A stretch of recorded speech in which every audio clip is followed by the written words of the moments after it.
Um, we also have Helen here with us, just as we're waiting for a few more people to jump on. Do you want to tell everyone what's not in the box?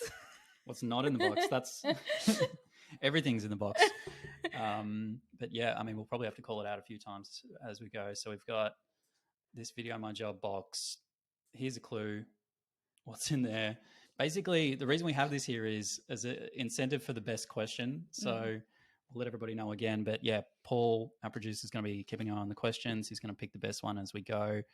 Who was it that won it last time? Malia. Yeah, I think she's back again today. So ask your questions. All right. Oh, I said all right, Paul. Okay, Helen, are you there with us? Ready to jump on? Here she is. Good morning. Morning from a cold, snowy London. May as well be snowing here. It's been bloody cold in Melbourne. Awesome. Well, welcome everyone to our season finale of Talking Talent Live. Episode number 8, and we are so stoked to be joined by Helen Durkin, the recruitment marketing lead at Microsoft, previously at Indeed. And today, just to give you a quick summary of the kind of core topics that we will be covering like we normally do. So we'll be focusing on employer brand activation strategies and how to communicate the business impact. We'll be jumping into how you get recruiters, hiring managers, employees on board with a consistent recruitment marketing program. And finally, also talking about taking a global EVP to regional markets and what you really need to consider with that process. So to kick things off, Helen, we thought it would be really nice to kind of hear from you about, where did your employer brand career first begin? And I guess what's really keeping you in the industry since? Of course. So I began my career about 15 years ago. I started for a recruitment marketing employer brand agency called TMP, now People Scout, globally known as an account exec. It was my first job in London out of university. It was very much print ads at that time. It was, a black and white ad in a paper. If you got a color logo, that was really exciting. At that time, we didn't really talk about employer brand recruitment marketing. It wasn't really kind of phrases. We used to do campaign sites rather than career sites, and the university graduate campaigns were all the rage and stuff. But started off and then kind of stayed there for a couple of years and then moved to client side and haven't really looked back. I tried to go agency side again and realized that I like to be the client. I like to be on the one brand and kind of looking holistically at everything. What keeps me in it, I think, is I've always liked people. I get a lot of energy from working with people, and I think obviously within what I do within HR, you have to enjoy that. That has to be a big part of your role.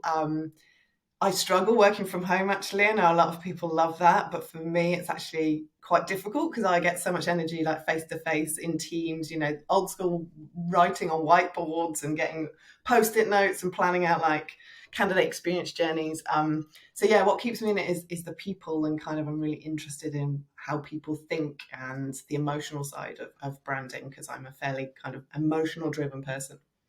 Beautiful. I could definitely relate to that agency to client side whole thing. I much prefer being the client too. Awesome. So let's jump into kind of the first question of the day that we have. So your previous role at Indeed, you were overseeing, I guess, the whole end-to-end employer brand. And now in your current role at Microsoft, you're really focused on a challenge around activation. So can you, I guess, tell us about how you're feeling about that change? Maybe what are the challenges that you're facing in that space at the moment? And kind of unpack that for us. Of course. Yeah, I was at Indeed for 4 years. I loved it there. I loved the team and what I got to do.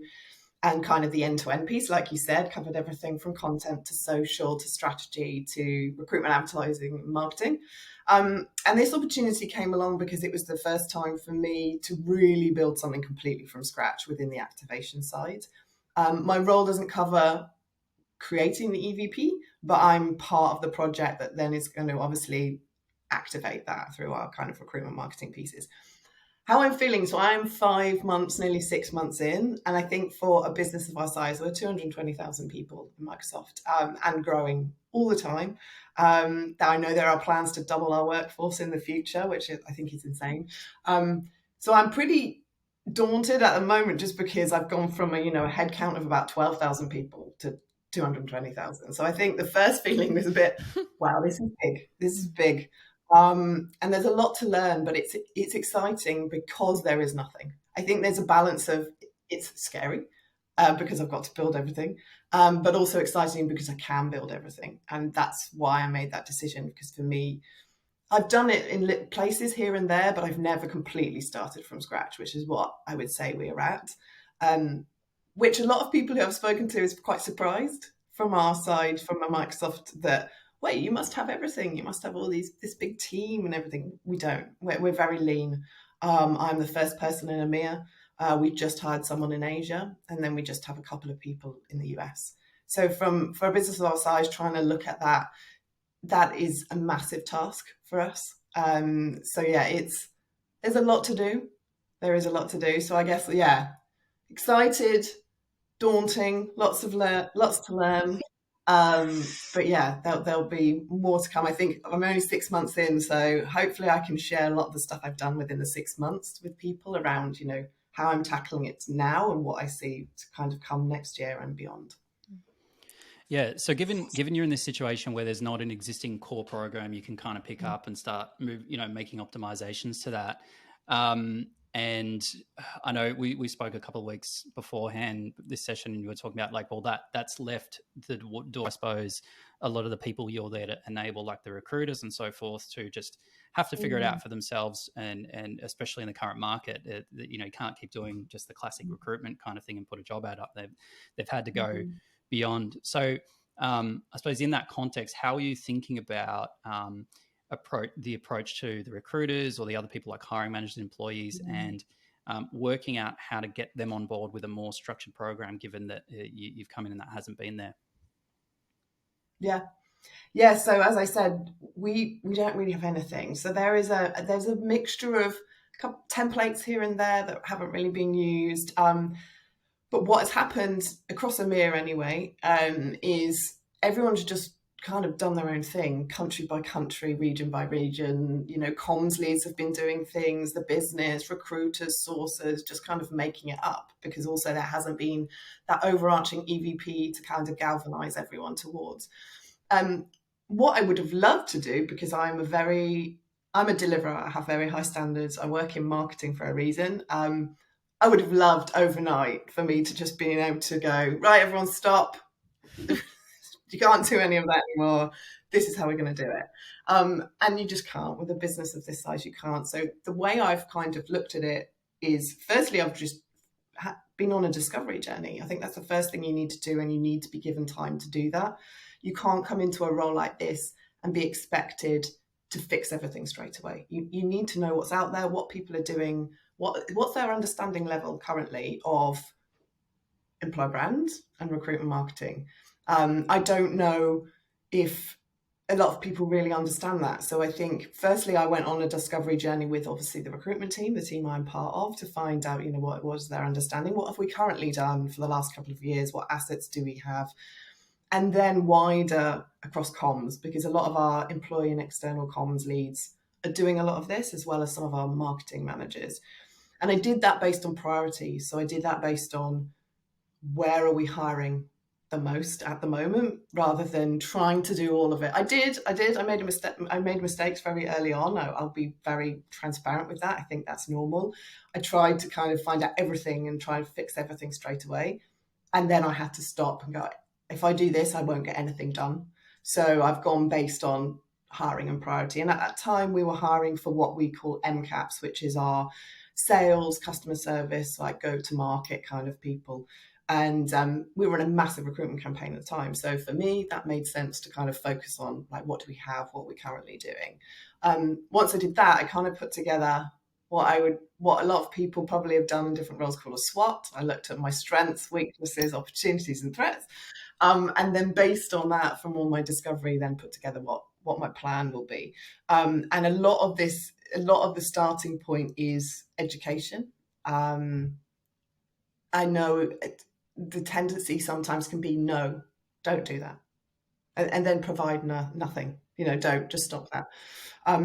Whereas instead, my approach is, right, so what's the problem we're trying to solve here? So why do you think you need this video? Why are we going off and doing this social campaign? Why have we not baseline started with our job ads, which a lot of people don't tend to do. They get really excited about big branded videos when actually the job ad is the basic from a recruitment marketing perspective for me, because most of the stuff you do links back to it, and you can't do really cool stuff out in the market if you're linking back to a really terrible job ad that has an internal job title and it is like 20 bullets long, because you've just wasted all of that work to just send it back to something that just won't convert those candidates. So yeah, firstly was patience, learning, and then going through a kind of process of educating and then looking at the areas that I'm going to focus on first. Yeah, I can draw a parallel from some of my past experience, kind of in the corporate space, where more from, say, marketing and sales side of the business, where it's the same thing, right? Especially if, okay, let's say a newly established function, or we're going to build a new program of how we want to communicate our product and value to market. The last thing you want to do in there is go and try and just stop everybody from doing all the things that are well intended, right? They're doing it because there is a need to do something different or do something better, and so forth. And yeah, it's a pretty quick way to put everybody off what, engaging in the future plan and leading in on what it could be, if it was more aligned. And now, Helen, I guess, because, like you said, you started with patience, you went through the discovery phase, analysis, you've gone through the journey. Now you're at a point, are you thinking about how you can make things easy for your stakeholders to really buy into this program? And if you are, like, what does that look like? Yeah, I have to say, obviously we're all feeling it right now. What I came into 6 months ago is very different to what I'm in now in terms of the economic climate. So I think I had all these grand plans that kind of got scrapped very quickly, unfortunately. And so I had all these plans for all this, I put my budget together. Oh, this is what I want. These are the tools and things like that. The biggest thing I'm actually focusing on right now is internal. So we are, like most businesses, we're hiring in some areas, not in others. And, budgets are difficult at the moment. And that for me, I think that's the right idea right now with what we're going through, especially when you look at the climate in the UK.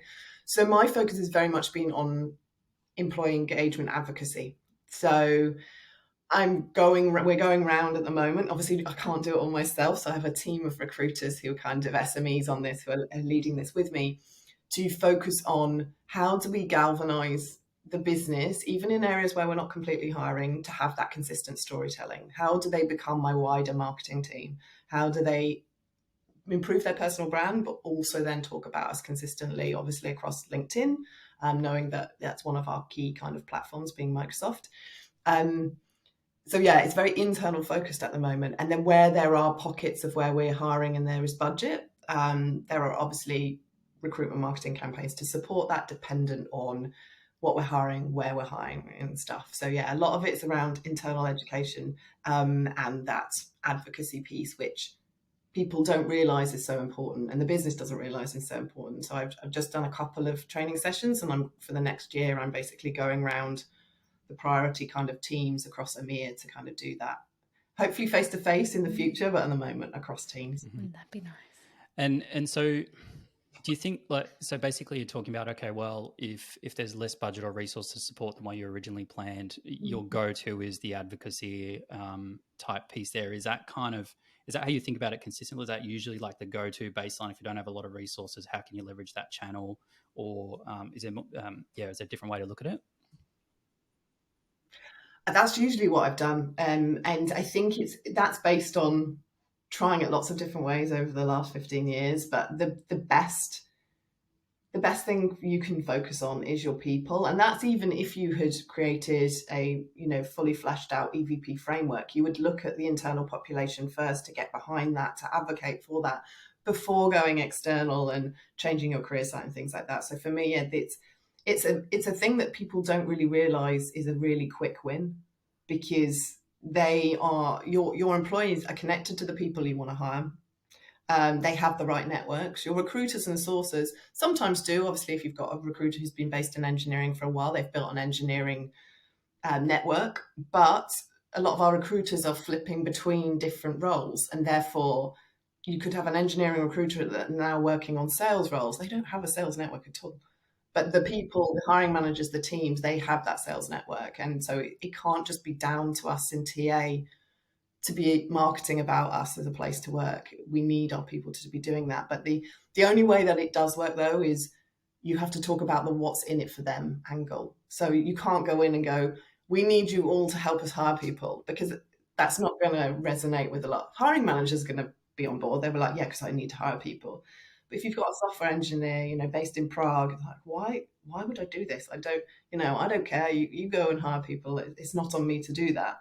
But if you talk to them about, this is about you, this is about building your personal brand, building your network, being seen as an influencer in your field, the other stuff will come. You don't need to talk about this is how we can hire great talent at Microsoft. You talk about this is how we build your personal brand. This is how you can become an influencer, and then the rest will follow. Mm-hmm. So in that, looking at a program like that, maybe not just how you've done in Microsoft, but in the past, like if you had to write like a quick recipe, if you're writing a recipe book, what would be like the ingredients that would go into something like that? What are the must-haves to open it up in your view? For the advocacy piece.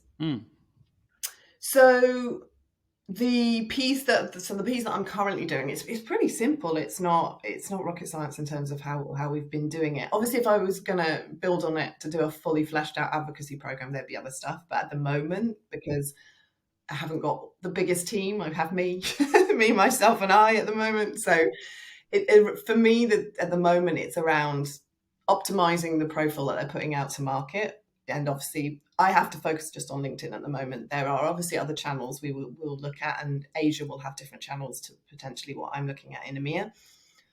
They need to optimize their profile. So the shop window, the window into their profile, does that look like how they would want it to look?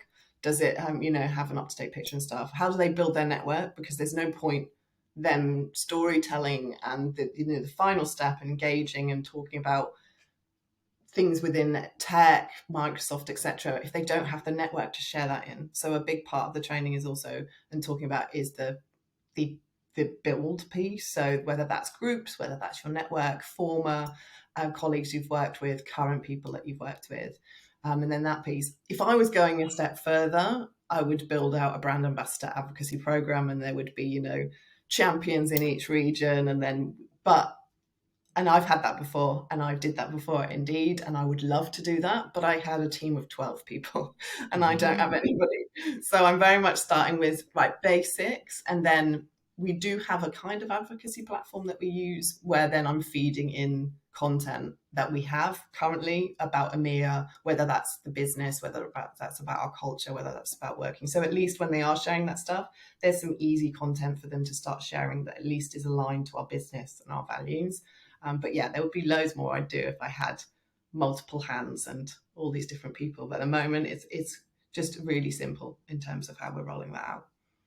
Yeah, and I like to call out there around there always multiple channels you could go, and you can say, oh, I want to go do all 5 of them. But it's always so much better just go let's pick one, let's own it, especially when we've got limited resources. Yeah, that's a good one. I was just going to say, we've got a bunch of questions in the chat. A lot of them are actually around EVP, though. So we might just kick into the EVP topic, and then we can kind of thread these out throughout the conversation. So to begin with, putting, I guess, Microsoft aside for a moment, Helen, can you give us a bit of a breakdown between, the EVP development stage and then versus where activation actually kicks in? And I guess what I'd really love for you to comment on is, do you think having a fully fledged EVP is really important to begin with, or can you get going without it? Or yeah. Do you absolutely have to have it? Should you be waiting for that before you do anything? Yeah. It's an interesting school of thought, because I've done, even though the EVP methodology is pretty set, we all kind of know about the theory. I have done it in multiple different ways, dependent on the business and the needs. Ideally, of course, you would do a fully fleshed out, but you need resource, you need budget, You need buy-in, and a lot of the times that can be really difficult, especially if you are just a one within a business. That's really difficult to do, and it's not always possible. So I think as long as some of the key elements have been done, I think you can do that, and a lot of that is just research piece. For me, there needs to be some form of data to make a decision of how you're going to go to market and how you're going to reach those particular people, and that doesn't necessarily need an agency to help you do the research. You know, you could do a survey to key talent groups internally. I'm actually running some focus groups in January. Very similar. We haven't got massive budgets here. I know everyone's probably surprised by that, but we don't. And so I'm running focus groups actually with our TA team, because not only are they employees, but they're also hiring the talent groups that we need. So I'm going to get that kind of dual feedback from them in terms of our EVP, does it resonate, etc. And I'm doing that. That's just me. I'm running 6 90-minute focus groups across the key regions, and there's a mixture in there of the people that we hire across engineering, sales, university recruitment, leadership, exec recruitment, etc. And then combine that with desk research that you can do again externally for your competitors. So I've done that in the past. You can do that on career sites. So what are they currently saying? So for us, our big competitors will be around AWS, Google, Salesforce. What are they saying? Usually their EVP statement is somewhere on some of their collateral. So, you know, where do we fit? So that we don't go out with the same thing that they do. So you can do a bit of that desk research. You also have access internally to employee engagement surveys. You can get access to those from your leadership or from, and kind of start to kind of get a picture of that, along with, you know, reviews that are coming through on Glassdoor or on Indeed company pages. Both LinkedIn and Indeed offer insights into the market. You can ask for that. You don't have to pay for it. You can ask for that kind of stuff. And then you can get a picture. Because I think you wouldn't go out to customers if you're in marketing without some kind of research to if that's going to appeal to your customers. So for me, if you're going to focus on anything, it's getting some data points. And then obviously you can go out and again, creative has to be obviously aligned to your brand. And, you know, if you can find your friends within marketing who can help you put together those assets, if you don't have that budget. But yeah, for me, if you don't need to do the massive project that takes months and months, just as long as you've got some data points to find out how people view you as a business and a place to work. And then maybe there might be an element of aspiration you can pull into that from any leaders within the business, so you get that balance of authentically what it is now and what you want to be in the future. And then you can craft some messaging from that. Mm-hmm. You know, it's funny that a lot of the guests we've had on so far, where they're working for a larger organization, or some of the largest, like yourself, Helen, there's definitely this theme. It's like, we have less budget and resources than what you think we do. Yeah. So I'm curious, actually, like, how many digits are we talking about? 5 digits? Is that a small budget? Is it 6 digits? Is it 7 digits? What are we talking about here? Yeah. It's no digits right now. I'm being really honest. Yeah. It's not. A lot of my budget actually comes from the business, and it comes when they're hiring, which long term isn't going to work for a consistent approach if I want to get a balance of short and long term brand building. So my plan future, and this is going to be next year onwards, is to centralize that budget within my team or with myself at some point, because at the moment, I don't know when it's going to come. And it could come too late, because a lot of the time when we need to hire, it's already too late for me to have done any work, because that's when the recruiters need to be straight away getting people in the role. I need a couple of weeks, months before that, especially if we're going out into a market where people don't know us, to build some kind of brand awareness, interest. And a lot of the time, by the time that happens, it's apply. I want people to apply now. And they have no idea who we are. They don't know our why. I think people presume everyone knows who Microsoft are.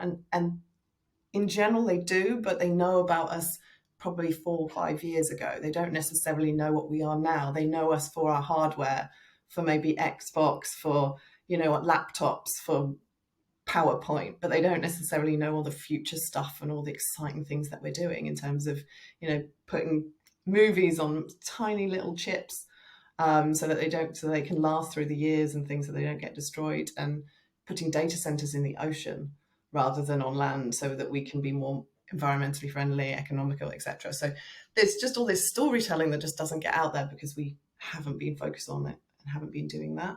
So yeah, it's at the moment there will be budget coming, but at the moment there isn't. Hence why I'm also focusing on the internal piece and the advocacy piece, because that also can be better than any paid advertising I was going to be doing anyway. So it's still really important to focus on. Can I try and play part of this back to you and see if you agree or not? So basically, it's like, well, the assumption is like EVP equals a well researched, really structured piece of work, perhaps an agency involved, and that has to happen. Well, or is it an important step? Whereas it sounds like what you're saying is partly is it's like, well, at the end of the day, like EVP can also include like something that you've built yourself if you've got the right signals and data points, and then you're still constructing something that's at the end of the day just common sense around a clear, consistent message you want to take out, and that's enough to really get the ball rolling on something you want to do and take out to market. Yeah, because but it has to come from data. It can't. I have worked in business in the past where they've made it up. They've just written and gone, "Oh, this is who we are." But your EVP is crafted from your employer brand, which is what people say about you as a business behind your back. It is what people think and feel every day for working there. So you have to find out what that is. I didn't know it when I just started at Microsoft. I couldn't go, well, it's this, just from my one experience of a couple of months. So it doesn't need to be fully flashed. It doesn't need to take months, but it has to be based on the reality of what it's like to work at the business. Yeah, cool. You want to do the next one? Yeah, sure. So I guess now linking it back to Microsoft and the work that, I know we've had a conversation about this before, we kind of jumped on here, but even if you haven't done the fully fledged EVP, but you've got, the data points and you've got a consistent message and you've got accurate picture, what are the types of considerations you need to think about when taking that, let's call it consistent message, regionally, to regional markets? Yeah. So that's where I am at right now, with an EVP that has been fairly US centric. So obviously I said when you're doing the kind of research, obviously that has to be done. If you're in a business of my size, you have to do that regionally too, across the key groups and the key. Now, it can't be every country. Now, for me, because EMEA is huge, the amount of countries that I have is massive. It's pretty much every country across Europe, Middle East, Africa. We have presence. So firstly, pick the most important areas, whether that be by hiring need or whether that by difficulty of hiring, because it's not always about volume. It's not always it's about context of how difficult or easy it is to be able to hire those people. 100 people we hire in the UK will be a lot easier for us than 20 people in Finland, just based on the context of how we're known. So yeah, for me, we did nearly get an EVP that hadn't been regionalized. So firstly, I think when you're in these regional roles, you have to stand up, you have to shout about how important your role is and why it's important. But yeah, this is why I'm doing these focus groups in January. They're all regional. So we're taking the overarching framework that's been created and testing that then in those regional groups, and therefore seeing what the differences will be. And if there are differences, then there's going to have to be some segmentation of how we use it and how we tone up and tone down some of the pillars within that. Because some of our, for me, Israel versus Ireland is totally different in terms of what we need to go out, how Microsoft is viewed, why people like working there, why they don't. So yes, from those focus groups, then we'll be looking at building out kind of our recruitment marketing toolkit, and then there are going to be different local elements to that I have to then look at dependent on what country I'm launching in. But yeah, the biggest thing for me, I guess, if you are in a business where you're being given something that hasn't been tested or is, they say it's global, but it's just come from central, just shout that you have to test it. And if they're owning, because I don't own the EVP kind of program, if they're not going to do it, you have to do it. Even if you're just a recruitment marketeer and you're not, the employer brand lead and you don't own all of it, you need to do that testing yourself. And then you need to kind of amend it based on what you see. Hopefully it will resonate. That's what I'm hoping. Some of it, most of it should. because it's aligned to our mission and our values and who we are as a business. But there will be differences that you need to do. And yeah, again, it's going to be data and research and talking to the right people. And again, you can do that on a local basis. You can do that based on different focus groups with different people and testing that. Yeah, great advice on the prioritization piece to begin with, and then the testing. I think that's, yeah, two really good takeaways. Okay. So I think we've got a couple more questions left on our, and then we've got a bunch coming through from the chat, that we can jump into. Yeah. So, yeah, I think probably one of the last ones from us, Helen, is how do you think about, and again, taking just Microsoft out of the picture, just your kind of philosophy around this is what we'd love to hear, is like, how do you go about defining that business value or the impact from recruitment marketing, all these programs? And do you see like a maturity model of stages of like getting some essential things in place versus more advanced? One of the reasons we ask this question is in our conversations with people in the past, as part of Video My Job and other things, we've heard like a mixed bag of some being really focused on like say digital engagement using things like Google Analytics and other things as like a really key reference point. Then on the other end, we've got people that are getting really qualitative about it, that are asking the question of candidates either through a survey or through post-recruitment interviews to understand what were the things that really impacted their reason to apply and actually take up an offer and things like that. So, but I'm looking to hear, like, I'm hoping you've got a perspective that's a bit more like what's that business impact that is relevant at the executive level that they're just going to, it's going to resonate with them more than just, I suppose, digital metrics and things like that. Yeah. And I've experienced this a lot of times, and I think as we need, because I'm obviously recruitment marketing, so for me it's the activation piece, right? And I think if you're looking at the whole impact of your EVP holistically, that might be different. But for me, if I'm just looking at focusing on the activation, yes, there's, like you said, there can be those softer metrics, what I call softer metrics around engagement, impressions, conversion, which are very important to me. They aren't to the business. They don't care. The hard metrics that they care about is the ROI. So in terms of you spent this money here and what happened, not we just got a load of applications. Like, were they good ones? Like, did we hire them? And so that's, for me, the one thing as soon as I started here, I was like, right, what is our source of apply and hire metrics? And the answer was, we don't have them. So I straight away, I was like, well, how are we being given this money? And then no one's asking us what happened. And that is what's important, because you need to show the impact of what you've done in terms of what channels you chose, what assets you created, down to, did it work? Did you get the quality that you needed? And quality for me is not always to hire, it's to interview, I think. And I know that can be difficult to track. But I think we need to focus, as marketers, we've got to focus on that to start with, because past interview, a lot of other things come into play, which is not necessarily the channel's fault, whether that came from LinkedIn, Indeed, Google Jobs, whatever it was, because then money comes into play around the offer, the hiring manager interview and their decision. So I usually look at interview. And then I think when you can start to show the impact of that, actually what I want to show over time is that I don't actually need to spend more. It's just spending it in the right places to get the best thing.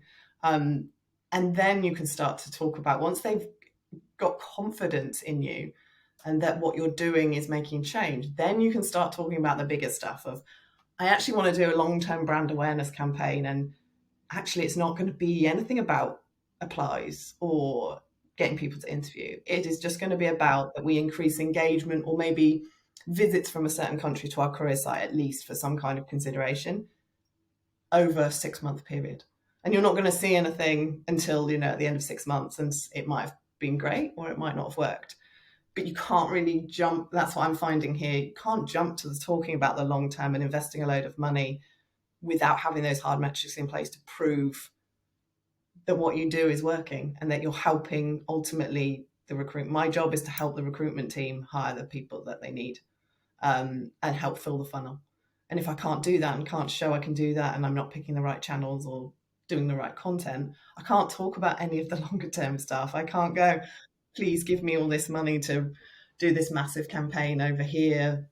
even though we don't have loads of roles yet, but I know we might, and we need to build our brand over there. So yeah, for me, it's, you have to have really hard metrics. And for me, it's going to be getting that quality. A lot of people then look at time to hire and cost per hire, and that's quite difficult, I think, now in the market that we're in. Women, for example, take longer to hire, we know, at Microsoft, and so we can't go on, time to hire, because it becomes this arbitrary metric, that then all of our stats are out the window. And then same with, cost per hire. It just costs a lot more to hire people now. It just does, especially if you're looking at tech and engineers. So I think that metric's difficult for us to look at as well. You have to look at the quality and what was the channel that gave you that, and then, change your campaign to suit that. Yeah, nice. So basically, so going back to like I suppose like a concept for any kind of maturity around this. And so let's say you were communicating this more to an executive level, like what would your advice be to kind of people on the session? Say, well, stage one, you've got to get this right before you move to that, like you say, some of the longer term stuff. Is there anything off the top of your head that you would, you want to share with everybody from that perspective? Yeah, so for now, what we do at the moment, because a lot of people might be in the place I'm in, which they can't actually do the end-to-end, or they don't have any tools in place, or their website doesn't talk to their ATS, which is what a lot of us are dealing with, and we don't, we just have Google Analytics. So I think when you don't have a lot of that stuff, and you do just talk about applies for now, I think you just say that. You say, we spent this, it got this many applies, but here's are the next steps of what I'm going to do better on next time, and where we're going to get to in the roadmap for that. As long as you can have some proper metrics that then you can measure over time. And if that is just source of apply and where they came from, for me, that's going to be massive, because at the moment we don't even talk about that. So even for me to be able to go, well, did you know that actually in Prague, most of our applications come from here? I think a lot of people know about referrals and internal candidates and things like that, but from the kind of the external perspective and where people come from, they're just like, oh, here are all our external applications. A lot of businesses don't then break that down. I know we didn't really do that Indeed until later down the line. We just were like, here are all the external applications. But for me, I was like, but where were they from? The career site, from Indeed itself, from LinkedIn? So yeah, I think someone's just put a question about how do you measure quality of hire, which I think is an interesting question. So I'm sure we can answer that one. But start with, find out what you can measure, use that, and then share with the business what's coming next, and then put in place a roadmap of how you're going to get to that measuring source of interview and apply, source of hire, sorry. Cool. Nice. Well, should we throw to Chloe's question then, Helen, Yeah. about how do you measure quality? There's loads more before that, but I think that's quite fitting. Up. Yeah, it's quite fitting for what we were just talking about. So yeah, Chloe has asked, how do you measure quality of hire, either at Microsoft or in any previous roles that you've had? Getting hiring manager feedback, scores, TA scores. How do you implement a measuring system? Do you partner with the business to come up with these metrics? Yes. So as I said, quality of hire means different things to different people. Quality of hire for the business is very different to what I would say quality of hire is. So the quality of hire for me is around the channel and around which one converted the best quality. And again, I said to interview, I don't do to hire. Whereas for quality for the business can sometimes mean, how quickly did we get that person, and how quickly did they and are they from one of our competitors a lot of the time? So that's a difficult one. I think, Chloe, it depends on the business needs. So I have built out measuring and what we call measure scorecards differently in every business. And that is because every business has a different need of what they're looking at. And you need to then be flexible to kind of do that to start with. And then obviously, like I said, if then they get confidence in what you're doing, you can build on that. You can add in all the other things. But if all they want to know about is how many hires did we get from referrals, then that's what you need to give them. But I would love to get to a place, because I don't know many businesses who are able to take all those data points into one place. So, build in your NPS piece, build in managers' feedback, build in the external piece, everything. I would love to get to that. I would love to get to a place where we are, as recruitment marketeers, like marketing, and we have proper CRMs. I don't even have a CRM for like to do like proper lead gen, to look at and be really. I think there's some really good, there's some people out there who do that, but I think the majority of us are still trying to fix source of apply, if we're being honest, to even get that to work. But yeah, it's really key to partner with the business, because you need to understand firstly the problem you're trying to solve, and then suit kind of what you go back with to that, rather than just try and throw all these metrics at them that doesn't mean anything to them. Find out what actually is meaningful for them, and then put together kind of a scorecard that helps. And that's in partnership with the business and your TA leadership team. Mm-hmm. All right, we'll just keep going from the bottom up. Yeah, Pratesh, do social listening tools play a role in actively curating the talent brand communications? Yeah, if you've got them. Again, I don't have them. I've not had social listening tools in any of my roles for 15 years. So I would love them. I've seen them and I've played around with them, but unfortunately not ever had access to them. But definitely I know a lot of leaders across employer brand do use them. And I think they play, I mean, if you don't have a social listening tool, what I've used is any other channels where people are talking about us from a reputation management perspective. So that is, your Glassdoor reviews, your Indeed reviews. If you're in the US, Blind is a massive channel where people are talking. You've now got Fishbowl. So there are other where you can kind of do fake social listening. Obviously, it's not all being aggregated, and then you're spending a lot of time yourself kind of doing that. But yeah, it definitely does. I think it's just, again, as we talked about, that's those suite of tools that if you were this fully fleshed out team that had all of that stuff, you could pull that into place. But definitely think it's part of it. Yeah, I'm curious on that one as well, Helen, from your perspective. Like, what about for, say, smaller organizations that just don't have that critical mass of current and or ex-employees in the market, where you start to see enough, chatter and or reviews coming up on sites and things like that? Any thoughts on that at all?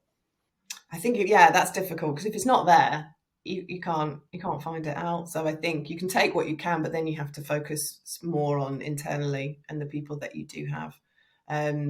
And if there are some data points out there that you can find, use them. But yeah, then you have to probably be more internal focused and listening about what's currently going on. Any whatever channels that is on, whether there's CEO calls where people ask questions, which a lot of businesses did in the pandemic, or any kind of the engagement surveys and things like that you can get access to through HR.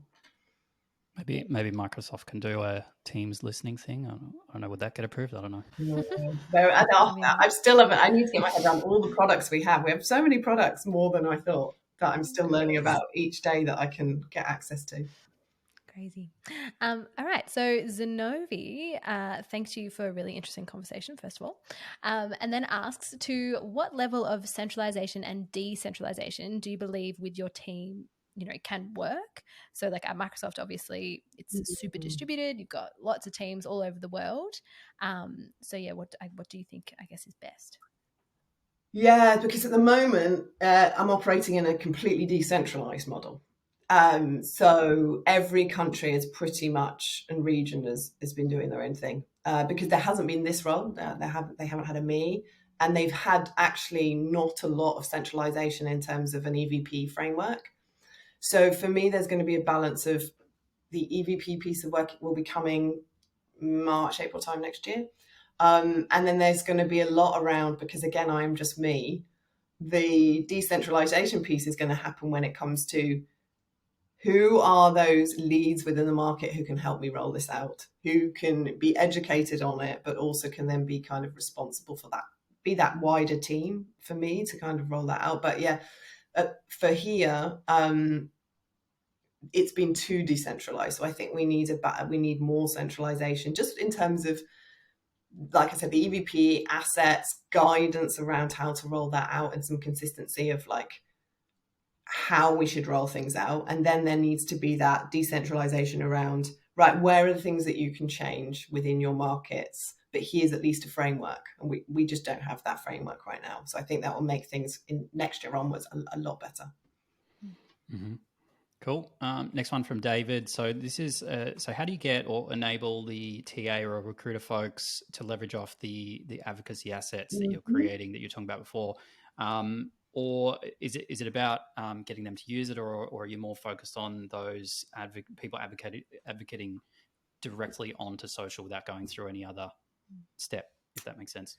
Yeah. So we have a platform, as I said, it's something called My Company. It's because we are part, obviously LinkedIn, we own LinkedIn. I don't think any other clients have it. It's something that we just use, which is where you can kind of plug in consistent content for them to use. Ideal world, there would be my team of people plugging in all of this consistent on brand great content, and there'd be, social sharing assets and stuff. At the moment there isn't that. So instead I've had to provide a framework of kind of what's the sandbox you can play in terms of here's some guidance around if you are going to write to post the copy to use.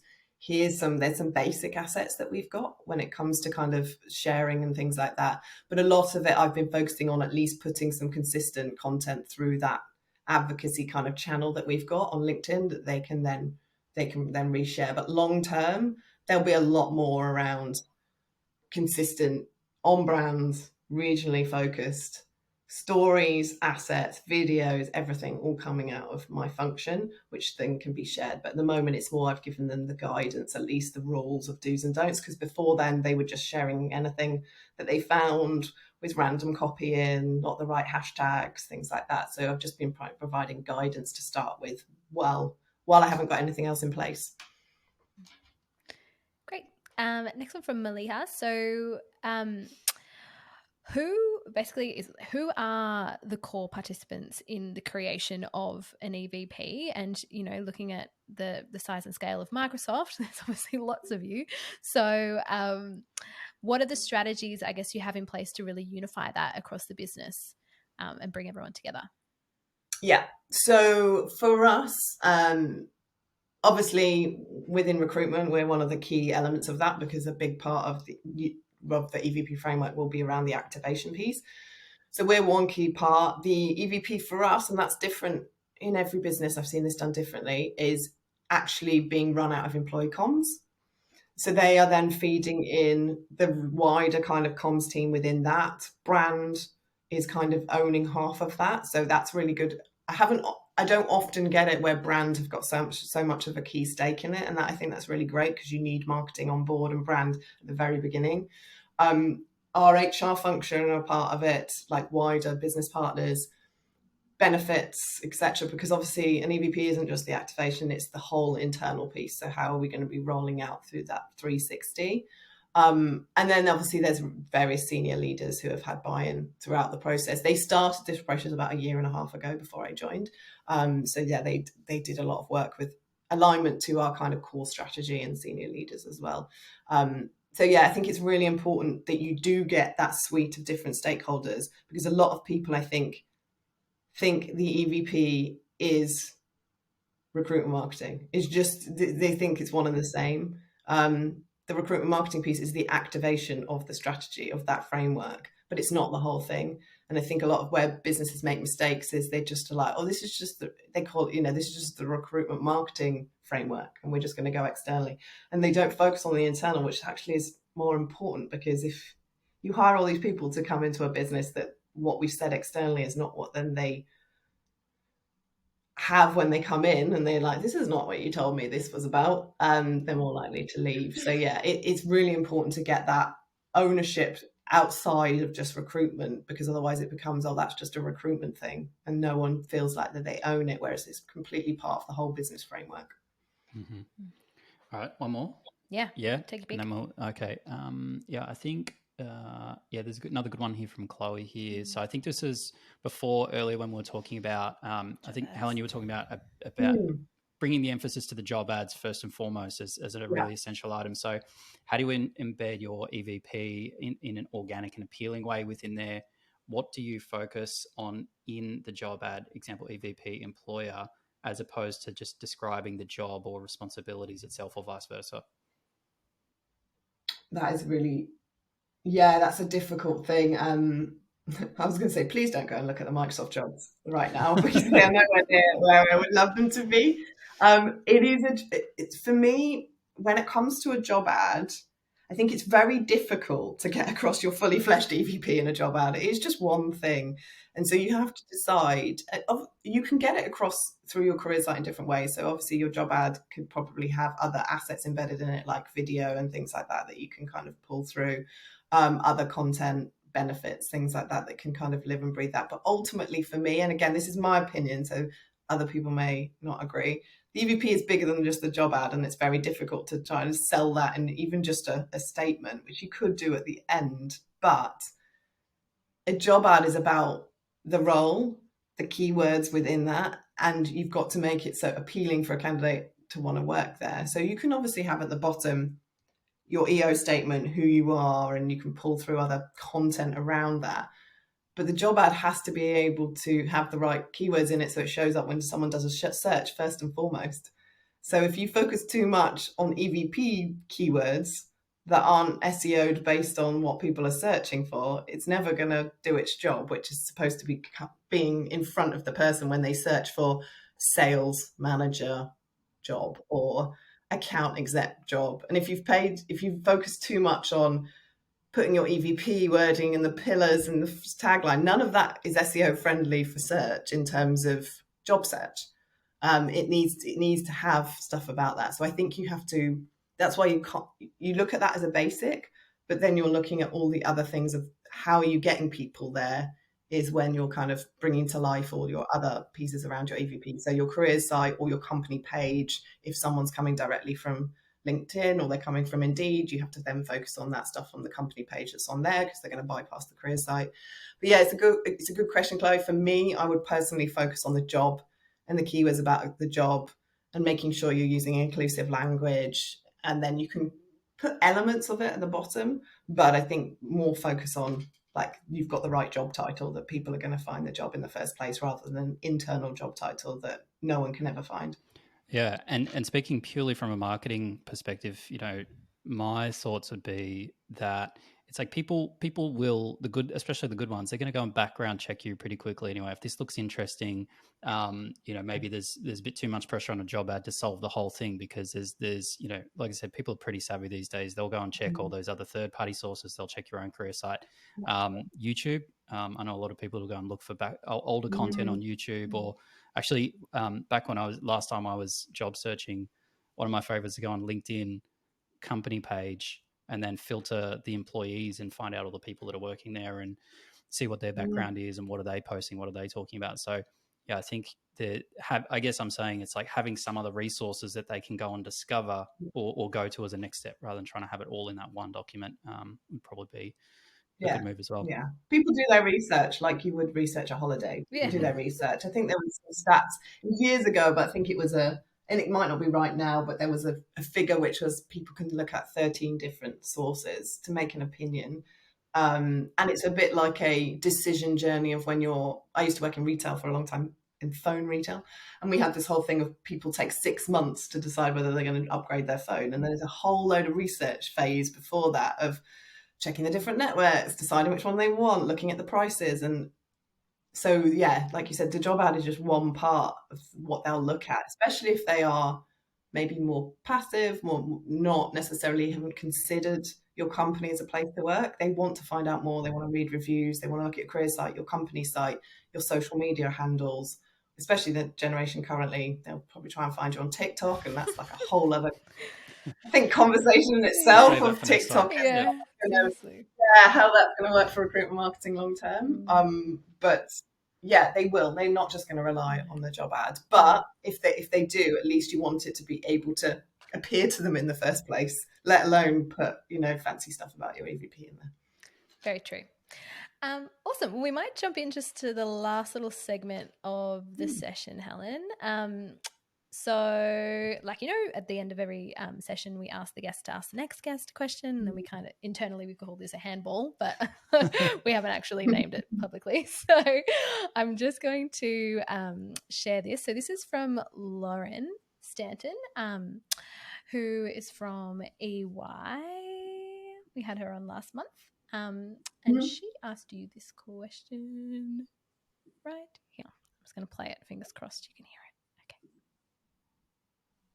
So my question for Helen is, coming into 2023, it's likely we're going to be faced with a changed talent market again, and this pace of change is rapidly increasing. Our TA teams need to keep shifting to grow and meet the market. So my question is, how do you build trust and credibility in your TA function to help them shift from order takers to trusted advisors? So I guess, Helen, just before you jump in there, maybe just to make it a little bit more contextual to your role, do you have a perspective on, I guess, how the recruitment marketing function can really support the talent acquisition function during this challenging, changing times that we're finding ourselves in? Yeah, great. Yeah, I was going to say it is interesting because although I don't run a TA function, it's often completely the same thing we deal with in recruitment marketing of being order takers rather than trusted advisors. As in, we're hard, like the role is like we're not getting applications. Can you go and do a whole social media campaign? Which is, like I said at the very beginning, it's far too late. Like we can't win. Like with hands behind our back by that stage. Like we're too late. So I think what I'm doing here and what I've learned over the last 15 years is how can you be the key partner that comes to the table when the recruiter does at the briefing of the role. So the only way, so you are that functional expert that has a seat at the table early on. And the only way to do that, like me as well, because I've just started, is firstly build the relationships with those TA leaders to be able to say, look, rather than you talking all of this through, bring me to those meetings and I will talk directly with you and we'll be that, so that we are the experts across everything. So yeah, firstly, it's like I have to find out who those key people are first, and then educate. A lot of it's going to be around education of why you need to bring me to the table early, again, relying on data. So a lot of what our team do is they do LinkedIn Talent Insights, because that's one of the tools that we have. And they'll go to meetings with those, but they don't then talk about, but also this will affect how we market to that talent. They look at, let's put the role there rather than there because the market's showing us that there's more people there, but they don't then go, and this also dictates how we will then market to the business. And therefore it's going to be very difficult when we go here. Therefore we need Helen and her team long term to put together kind of a marketing strategy. So yeah, it's I think it's going to take time. I've even 4 years at Indeed, I still would come across where it would be like, do this now. We were like, how long have you known we were going to be going into that market? Oh, about 6 months. Right, okay. So we probably should have done this like 6 months ago. So I think it's going to be a balance. But yeah, it's about, I have to focus on TA because they at the moment wouldn't think necessarily to bring me to those meetings. But now I'm new and now they know I'm this resource. They can start bringing me to the very kickoff kind of meetings for new roles, new teams, things like that. Awesome. And now it's your turn. You get to ask the next guest for January, which will be Kila Savelli. Yes. You get to ask her a question. So what is that, Helen? Okay. So my question, Kila, is, obviously, because you're an employer brand like myself, what do you think employer brand is going to look like for 2023? Obviously, we are still coming out of the pandemic and then have gone into an even more difficult economic climate. What do you think the key trends are going to be as practitioners that we're going to need to focus on? Are they going to be new things, or is it going to be just going back to the foundational basics of how we roll out EVP? I would love to know. Great question. Awesome. That brings us to the end. our final talking talent for the year. Helen, that was awesome. Yeah. That was so cool. We might just throw to Paul quickly. He's going to let us know who the best question was, so we can then get them to give us their details so we can send this out and you can discover what's inside. Is he Paul, telling us, have we got or a is name? he... I think it has to go to Chloe. Chloe. Yeah, I thought so. Yeah.